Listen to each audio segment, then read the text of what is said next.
Então, olá, caros alunos e alunas, vamos dar continuidade à nossa aula de literatura. A gente já viu as vanguardas europeias, agora nós vamos passar para a aula da Semana de Arte Moderna. Pessoal, a Semana de Arte Moderna foi o pontapé inicial para o modernismo no Brasil.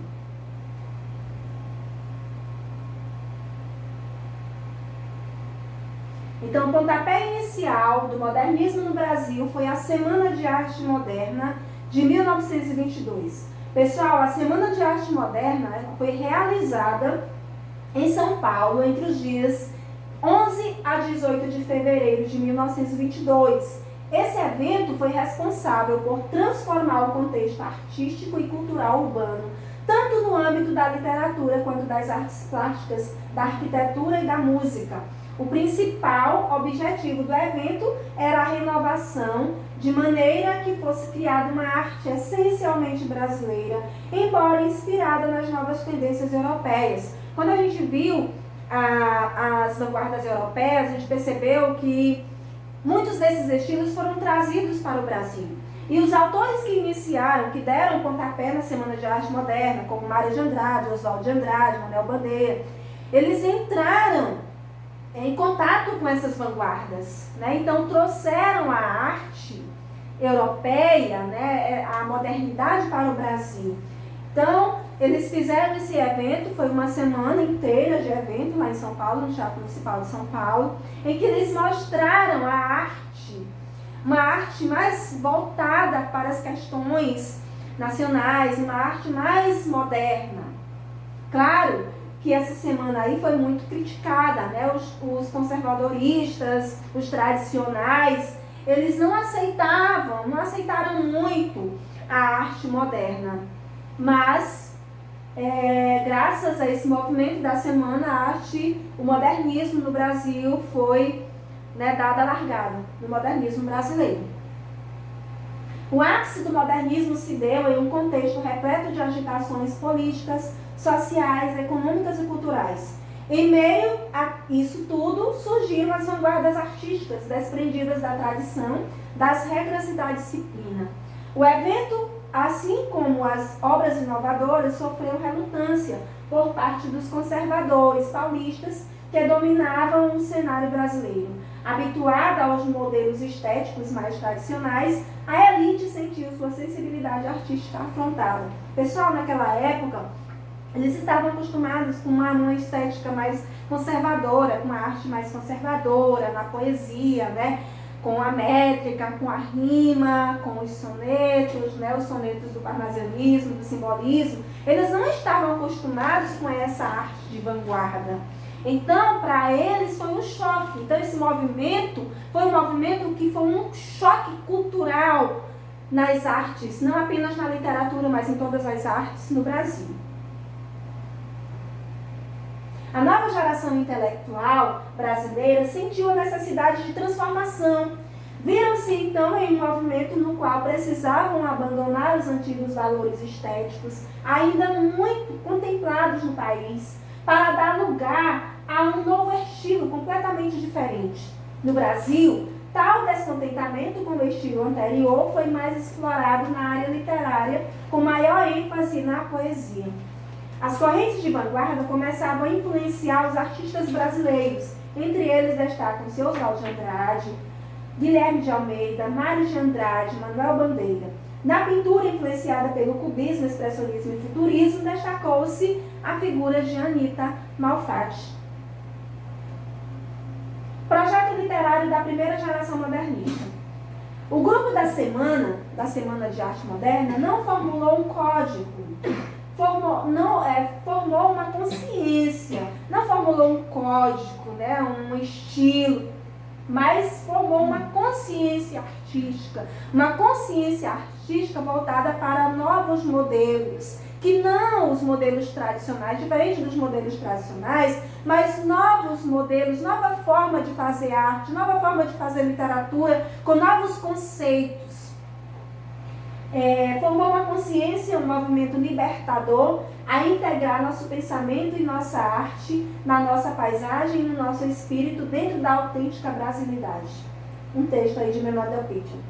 Para divulgar as ideias que fervilhavam e aproveitar a agitação provocada pela Semana de Arte Moderna, novos meios de realizar a circulação dos textos, que foram revistas e manifestos. Então foram produzidas nessa época aí várias revistas, vários manifestos, para colocar essa arte de vanguarda para o público, para o grande público, para que as pessoas pudessem entrar em contato com essa arte e se desvencilhar de alguns moldes tradicionais, né? E procurar compreender essa nova forma de fazer arte, de fazer literatura. Algumas revistas se destacaram, né? A revista Claxon, Estética, a revista Terra Roxa e Outras Terras. São algumas revistas que se destacaram aí nesse período. A multiplicação das revistas mostra que a onda modernista ia aos poucos tomando conta do centro político e econômico do país, concentrando-se nas principais capitais da região sudeste, né? Rio, São Paulo, principalmente em São Paulo, onde iniciou o movimento modernista.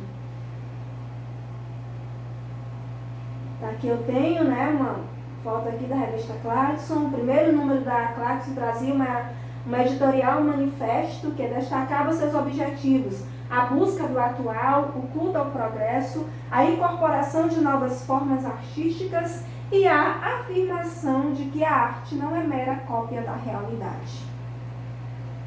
O apoio econômico e social da elite permitiu que as propostas de vanguarda continuassem a florescer, embora não contasse com o apoio do grande público, né? O grande público, ainda ligado aos moldes tradicionais, não aderiu a essa nova arte. Mas os artistas, né, os escritores, eles encontraram, né, algumas pessoas, né, que pudessem apoiar esse movimento.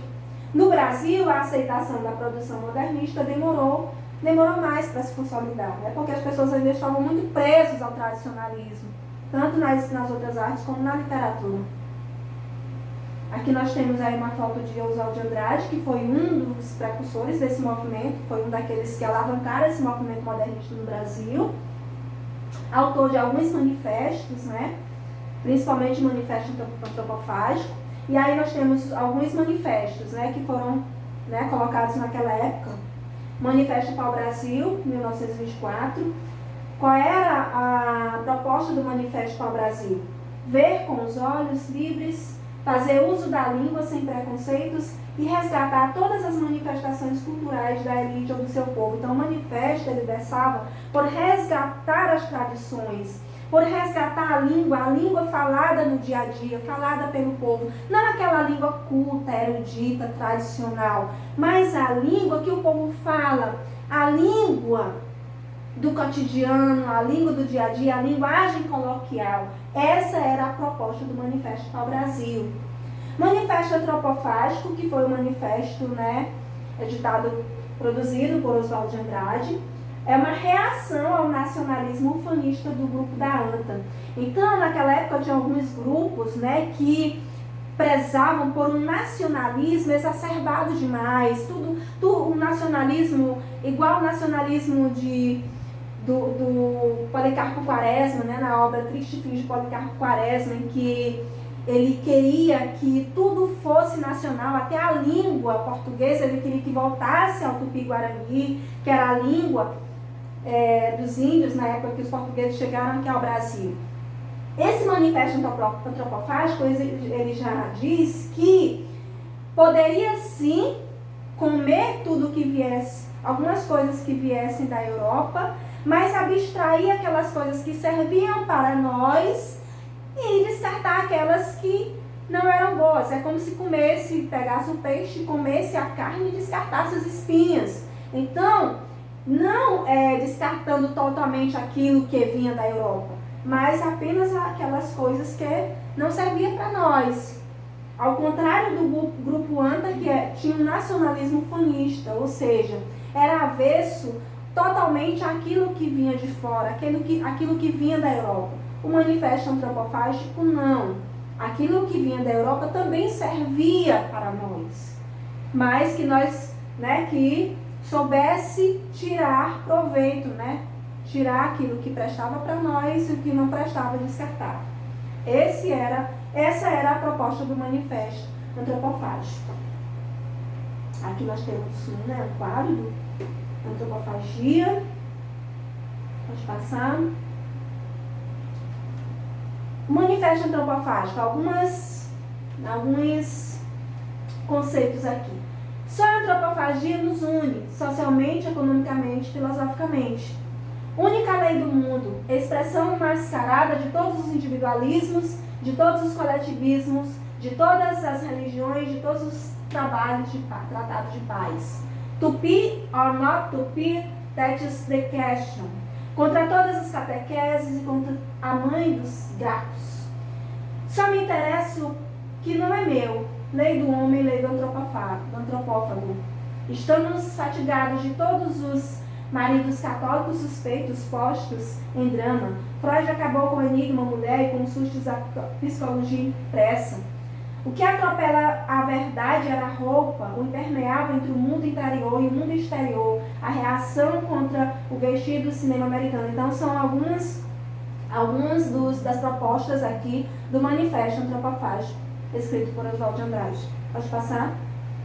Outros manifestos, já vimos o Pau-Brasil. O que o Pau-Brasil defendia? Defendia a criação de uma poesia primitivista, construída com base na revisão crítica de nosso passado histórico e cultural e na aceitação e valorização das riquezas e contrastes da realidade da cultura brasileira. A antropofagia, o manifesto antropofágico, baseado nos rituais antropofágicos dos índios brasileiros, nos quais eles devoravam seus inimigos para lhes extrair força, Oswald propõe a devoração simbólica da cultura do colonizador, ou seja, da cultura europeia, como eu já falei, pegar aquilo que servia e descartar aquilo que não servia, sem com isso perder a nossa identidade cultural. Em oposição a essas tendências, os movimentos verde, amarelismo e anta defendiam o nacionalismo ufanista com evidente inclinação para o fascismo. Então, enquanto os movimentos verde, amarelo e anta defendiam o nacionalismo exacerbado, tudo nacional, o movimento antropofágico não.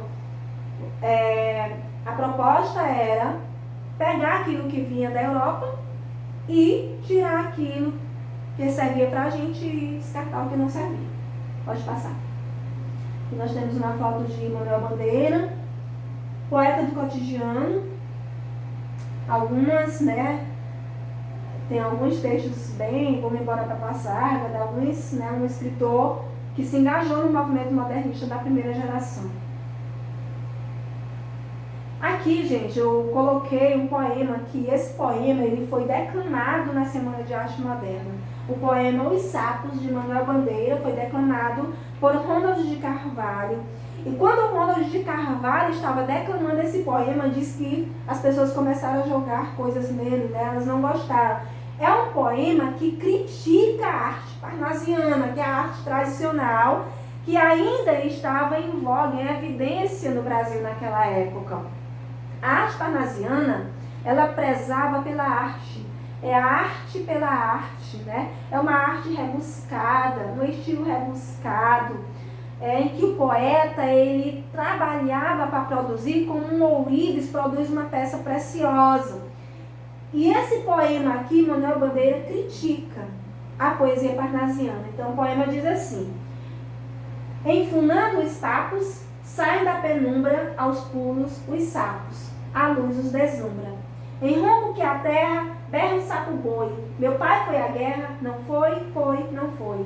O sapo tanoeiro, parnasiano aguado, diz: meu cancioneiro é bem martelado. Ou seja, o parnasiano, o poeta parnasiano diz: o meu cancioneiro é bem martelado, a minha poesia é bem trabalhada, bem rebuscada, é arte pela arte.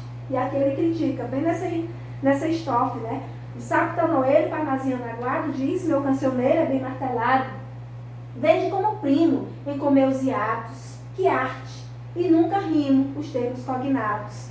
É uma proposta aqui, do movimento modernista. O meu verso é bom, frumento sem enjoo, faço rimas com consoantes de apoio. Vai por 50 anos que eles dei a norma, reduzir sem danos a formas a forma. Clame essa saparia, em críticas céticas, não há mais poesia, não há artes poéticas, ou seja, os tradicionais estavam com raiva, né, dessa nova arte moderna, né, dizendo que não havia mais poesia, que não havia mais artes. Urra o sapo boi, meu pai foi rei, foi, não foi, não foi. Bradem um assomo, o sapo canoeiro, a grande arte é como lavor de joalheiro. Ou bem de estatutário, tudo quanto é belo, tudo quanto é vário, canta no martelo. Outros sapos pipas, o mal em si cabe, falam pelas tripas, sei, não sabe, sabe. Longe dessa grita, lá onde mais densa a noite infinita, veste a sombria imensa. Lá fugido ao mundo, sem glória, sem fé, no peral profundo e solitário, e que soluças tu, trazido de frio, sapo cururu, da beira do rio. Então esse poema é um poema todo que é uma crítica à poesia parnasiana, aos parnasianistas que não receberam bem a arte moderna na Semana de Arte Moderna. Aqui temos uma foto de Mário de Andrade, né, também dos idealizadores da Semana de Arte Moderna. Um poema de Mário de Andrade, eu vou passar. Aqui, gente, eu coloquei alguns quadros de Anita Malfatti. Anita Malfatti foi uma das responsáveis pela arte de vanguarda no Brasil. Com suas pinturas expressionistas, cubistas, ela trouxe uma exposição 5 anos antes da Semana de Arte Moderna. Aconteceu em 12 de dezembro de 1917, né, e 11 de janeiro de 1918.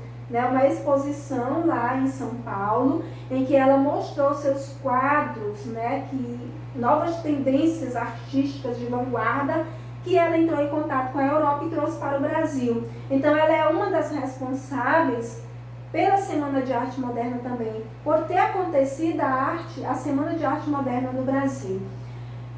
É considerada um marco na história da arte moderna no Brasil e o estopim da Semana de Arte Moderna de 22, nos termos do historiador Mário da Silva Brito. Aqui nós temos algumas pinturas, né, que a Anita Malfatti expôs na sua exposição, lá em São Paulo. Né, então são quadros com estilos expressionistas. Então, gente, essa foi a nossa aula. Espero que vocês tenham compreendido. Boa sorte e até a próxima aula.